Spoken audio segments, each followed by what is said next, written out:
नमस्कार।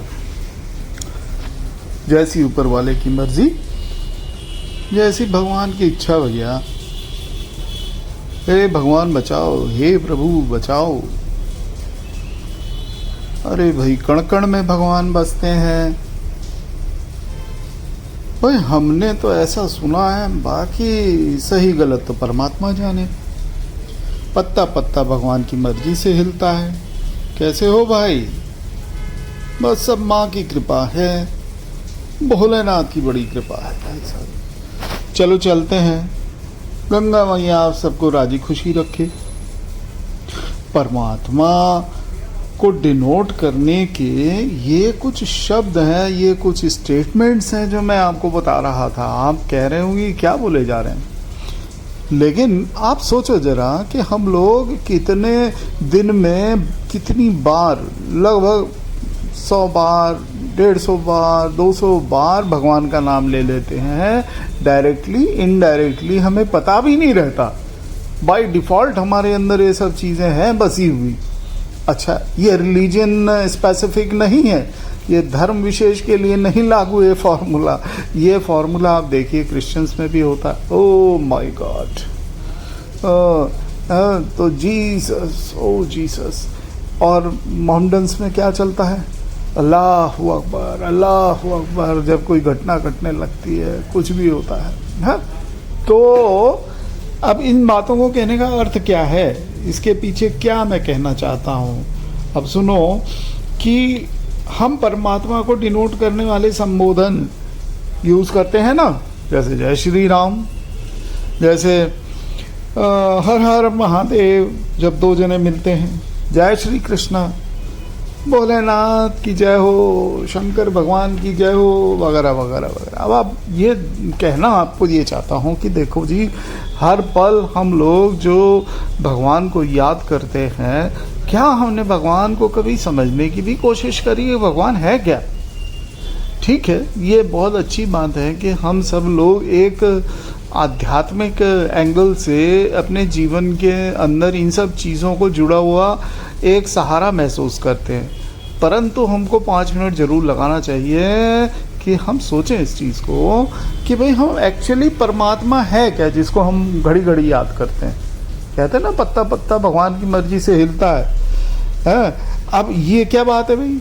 पत्ता पत्ता भगवान की मर्जी से हिलता है और भगवान को हम सोचते ही नहीं हैं। भगवान के ऊपर, भगवान के ऊपर, परमात्मा के ऊपर एक कम से कम 1 मिनट 2 मिनट आंखें बंद करके, सुबेरे जैसे भी हैं, जिस भी स्थिति में है, आप अपनी स्पाइन को स्ट्रेट रखिए बस, और जरा आप इस पे प्रत्याहार करिए। प्रत्याहार एक अष्टांग योग का जो है वो है, पार्ट है। यानी कि आप सिंपली सोचिए, आप भगवान के बारे में थिंक करने की कोशिश करिए कि हम जिसको याद करते हो क्या है।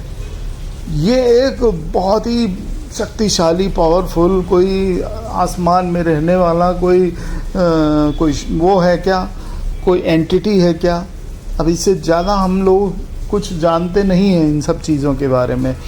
परंतु जैसे आपने कहावत सुनी है ना कि रसरी आवत जात सिल पर पड़त निशान, यानी कि आप हर दिन थोड़ा थोड़ा थोड़ा थोड़ा सोचने की कोशिश करेंगे परमात्मा है क्या। क्या इनका कोई रंग रूप होता है? क्या इनकी आवाज़ होती है? क्या ये लोग कैसे हैं? क्या परमात्मा सिर्फ शब्द है? क्या परमात्मा कोई ध्वनि है? क्या परमात्मा चेतना है, जैसे बहुत सारे बुद्धिजीवी बोलते? क्या चीज़ है ये? क्या आप उसको किसी तरह से विजुलाइज कर सकते हैं?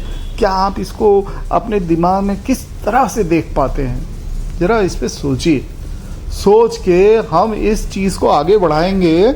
मैंने आपको एक लूज थ्रेड दिया है, आपको एक जो है छोटा सा एक लीड दी है, एक छोटा सा वो दिया है कि भाई आप इस चीज़ को जारी रखिए और समझिए भगवान क्या है, परमात्मा क्या है। यही हमारे सनातन धर्म की तो प्रमुख विशेषता रही है। हम इतने साल की सभ्यता जो है और सरवाइव करते हुए हम अब तक चले आ रहे हैं दुनिया भर के आक्रमण और परेशानियां और ऐसी ऐसी चीज़ों से, तो उसके पीछे यही गहरा कारण है कि हमारे अंदर एक बहुत बल्कि हमारे जीन्स में आ चुका है ये कि हम लोग जो है भगवान जी को बहुत गहराई से मानते हैं। परंतु अब इसका वक्त आ गया है। पुराने टाइम में लोग इस चीज़ को जो है विजुलाइज तो करते ही थे जैसे भी उनके बात मन में आता था, और उन्होंने जो हमारे यहाँ शास्त्र लिखे गए हैं विशेष करके उपनिषद, आप जरा उसको गौर से पढ़िए। आप उसका हिंदी रूपांतरण अलग अलग पब्लिकेशन डिविजन्स पे मिलता है, गीता प्रेस गोरखपुर में मिलता है, आप एक बार ध्यान से पढ़िए।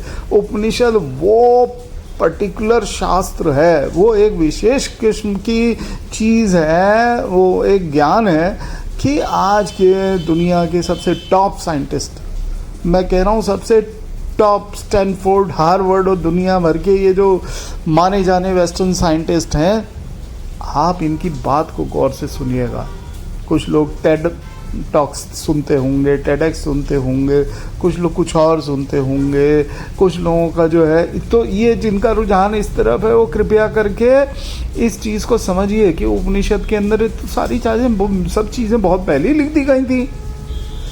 अब क्या क्यों लिख दी गई थी? ये वो लिखी गई थी चीज़ें जो आज भी प्रासंगिक हैं, क्योंकि ये बदलती नहीं है। This is the real cosmic constant. ये असल की एक ऐसी एब्सोल्यूट सच है जो नहीं बदलने वाला। चाहे आप आज की पीढ़ी में हो, चाहे पिछली पीढ़ी में हो, चाहे आने वाली पीढ़ी में हो, चाहे एआई आ जाए, चाहे रोबोटिक्स आ जाए, चाहे एआई एजेंट्स, एआई जर्नलिस्ट और दुनिया भर की आज के इस कालखंड में जो बातें चल रही हैं टेक्नोलॉजी से रिलेटेड, तो कुछ भी इसमें से उसको रिप्लेस नहीं कर सकता है। सारांश में मैं आपको बताता हूँ, इसी को हम कॉस्मिक कॉन्शियसनेस नाम के शब्द से डिनोट करते हैं। आशा है कि आपको ये बात अच्छी लगी होगी आज की चर्चा, और आप इस चर्चा में भाग लीजिए। अगले एपिसोड में हम लोग इसको आगे बढ़ाएंगे।